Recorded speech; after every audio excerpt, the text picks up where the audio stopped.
They can see the finishing banner in the distance. There's not a kink in the road. It is an incredibly fast finish now. And the two riders from Radio Shack, Hermans and George Bennett of New Zealand, are driving on. There is the viewers. We're coming away from the gorge now and away from the mountains and the long straight towards the finish. There's a lot of riders here, and still but another Radio Shack rider here is Tiago Machado. Number 45 has got on the back, the rider who was third overall.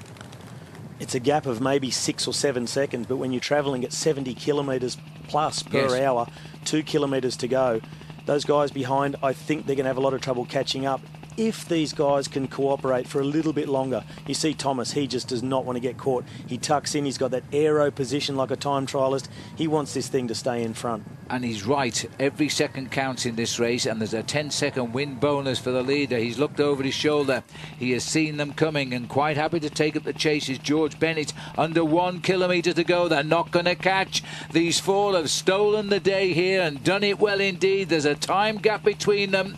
There will be a new leader. It'll be the man that wins the stage. George Bennett drives on, trying to set it up perhaps for his teammate Ben Hermans, but watch out for the rider in black now, Geraint Thomas, the man who started it all, will try and finish it off. And what about the man Moreno, Javier Moreno in second place? Bennett is going to be forced to lead this one out. They are coming closer by the minute. There are Orica riders back there, and there's the move. They weren't ready for it, and Geraint Thomas has gone early to beat them, and Thomas, who started it all, is finishing it off, and an ochre jersey awaits the rider from Wales in the United Kingdom.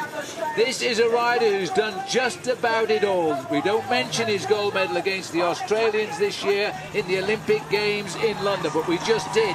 Geraint Thomas crosses the line, the winner, and Sky are on top again. That was fantastic. What an absolutely fantastic ride. You saw Geraint just pick his moment from the back of the group. He actually laid off them by a length or two. He ran into the slipstream and just absolutely took off, and his acceleration pulled him away from the rest of the group. He's not only won the stage in the sprint, he's put time into those guys as well. He'll get the extra time bonus seconds, but I think he's created a gap of at least a second on the line as well. Yeah, it was a good day really. I felt good from the start, and the boys worked really well for me, looked after me all day and yesterday. And yeah, I've worked hard in the winter. Since the track, all I've been thinking about is the roads, and you know, this year, and that's what kept me racing after the games.